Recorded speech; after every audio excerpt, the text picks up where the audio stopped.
Hello friends, आज का जो टॉपिक है वो है एसएसटी का chapter number 18 consumer and legal awareness.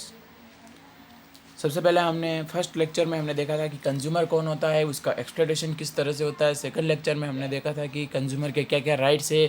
अब थर्ड लेक्चर में हम देखेंगे कि कंज्यूमर की क्या ड्यूटीज़ है, क्या ड्यूटीज़ होती है कंज्यूमर की, वो हम देखेंगे। तो हमने राइट्स देख लिए हैं, अब ड्यूटीज़ और रिस्पॉन्सिबिलिटी दोनों एक साथ देखेंगे। क्या रिस्पॉन्सिबिलिटी होती है कंज्यूमर की, क्या ड्यूटीज़ होती है। टू गेट द रिटर्न और unreturned information about the product. Consumer जो है उसको रिटर्न और अनरिटर्न इंफॉर्मेशन लेनी है उस प्रोडक्ट के बारे में, चाहे वो रिटर्न हो चाहे वो रिटर्न ना हो। तो परंतु उस प्रोडक्ट के बारे में कंज्यूमर को इन्फॉर्मेशन लेनी ही है, चाहे वो रिटर्न में हो चाहे वो रिटर्न में ना हो, बट इन्फॉर्मेशन तो लेनी ही है ताकि हमारा एक्सप्लॉयटेशन ना हो, एक्सप्लॉयटेशन से हम बच सकें। सेकंड चीज़ जो है वो to see the quality symbol on the product. किसी भी प्रोडक्ट पर सिंबल देखने हैं कि उसकी क्या क्वालिटी है, जो कि है आईएसआई का मार्क देखना है। इलेक्ट्रिक गुड्स, जो इलेक्ट्रिक के जो वस्तुएं होती है उस पर आईएसआई का मार्क देखना है। एजी मार्क देखना है for agricultural goods and food item. जो फूड आइटम और जो एग्रीकल्चर के गुड्स होते हैं उन पर एजी का मार्क देखना है। और जो ज्वेलरी होती है उस पर हॉलमार्क का जो हॉलमार्क होता है वो देखना है ज्वेलरी पर।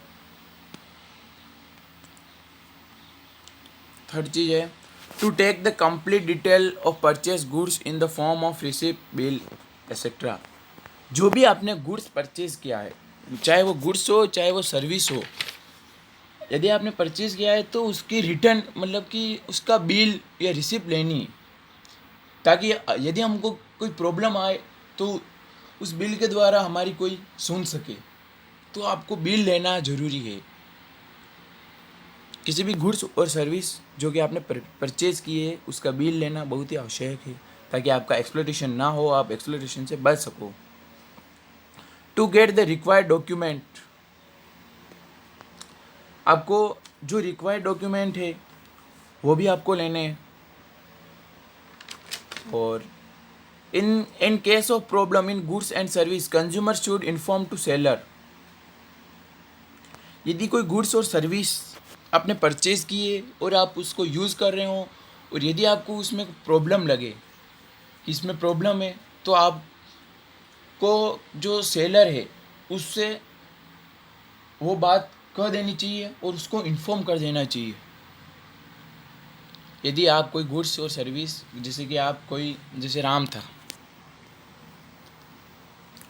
राम एसी लाया तो वो एसी डैमेज निकल गई, उसमें कुछ प्रॉब्लम थी, तो राम को उस एसी को लेकर घर पर नहीं बैठा रहना है, उस एसी को उस दुकानदार के पास लेके जाना है और उसको इन्फॉर्म करना है कि ये एसी डैमेज है, तभी वो एक्सप्लॉयटेशन से बच सकता है। तो आप भी इस बात का ध्यान रखें। यदि आप कोई गुड्स घर पर लाए हो तो यदि उसमें कोई प्रॉब्लम आ जाए तो आप जो है उस गुड्स को, जो वस्तु लाए हैं, उसकी प्रॉब्लम के बारे में उस सेलर से बात करें ताकि आपका एक्सप्लॉयटेशन नहीं होगा। यदि कोई प्रॉब्लम होगी तो वो दुकानदार जो है उसको सही करने की कोशिश करेगा या वो जो गुड्स आपको दिया है वो चेंज करेगा।